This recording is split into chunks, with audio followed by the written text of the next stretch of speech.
Found a really interesting paragraph in a book from 1936 about some of the laws regarding gold prospecting. And if I sound like crap, it's because I think I've got COVID again.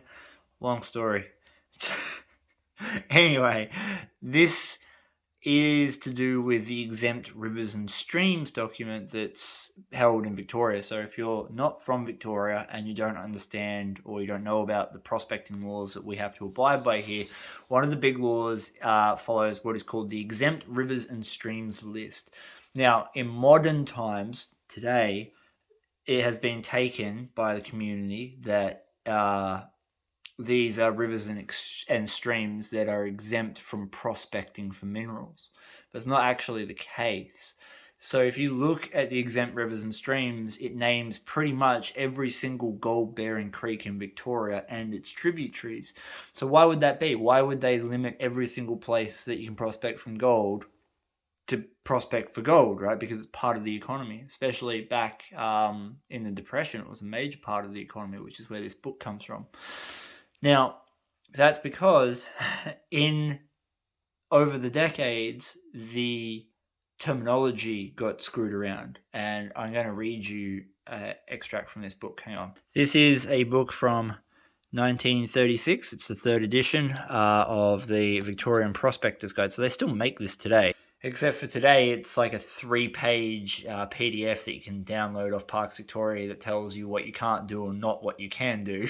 Whereas back in the day, this book actually shows you how to do things like build a sluice box and timber a shaft.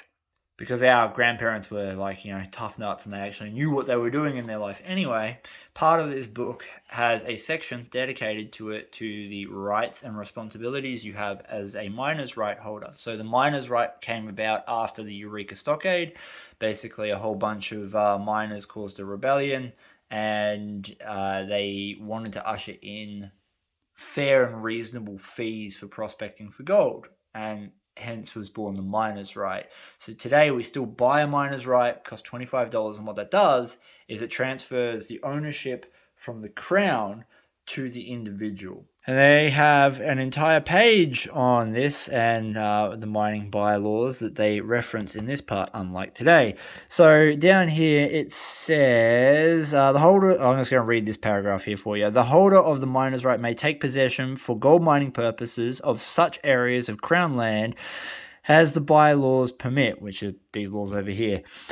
He is also entitled, subject to such bylaws, to cut, construct, and use water races, dams, reservoirs for mining purposes through any Crown lands, to take and divert water from springs, lakes, pools, and situated through adjoining Crown land.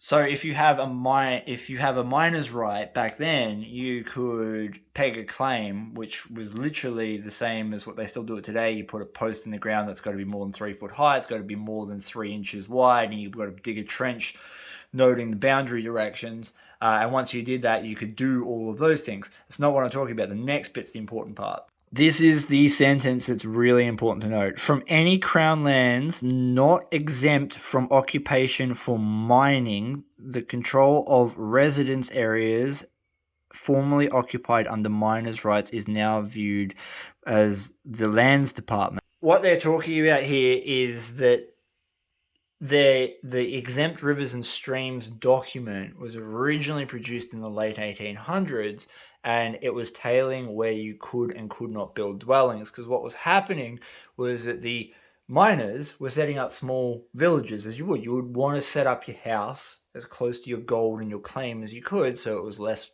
distance to travel, so that you could look after your gold, all the logical crap, right? It just means that what happened was they transferred the exempt rivers and streams document to the Lands Department. And they said, the Lands Department are now looking after where you can and cannot build dwellings when you're prospecting on a lease. What is super interesting is this guide here is from the 70s. I think it's 76. No, 1970 itself. There you go. So this was published in 1970. And the miner's rights section in this one, which I just had to look up the page for, page 95. So mining, prospecting Crown land, mining, prospecting private land, blah, blah, blah. Anyway, this is what we're interested in.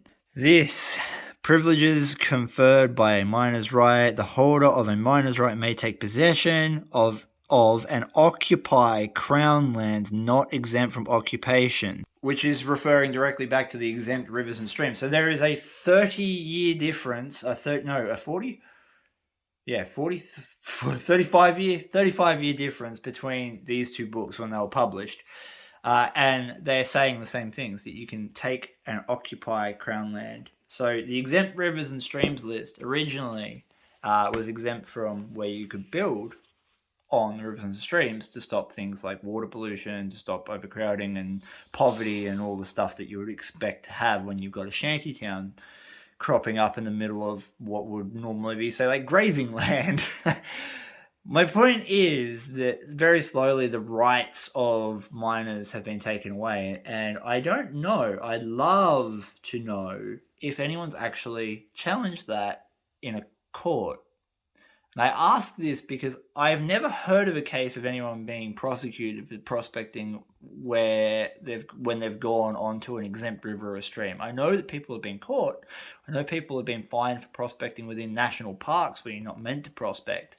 But I don't know if anyone's ever been taken to court over prospecting on a stream that was on the list of exempt rivers and streams. And I wonder, because I've never seen it mentioned, if the exempt rivers and streams document that is mentioned in this is still enacted, if it's still the same document and that the words have just been twisted by Parks Victoria, because I've never, ever, ever seen the transition stage. I've got books going all the way back to the 1800s, all through modern times, and it all says the same exact thing, except for very recently. So I question, can anyone point me in the direction of where the document got transferred from exempt from building to exempt from prospecting? Because I would love to read that document properly.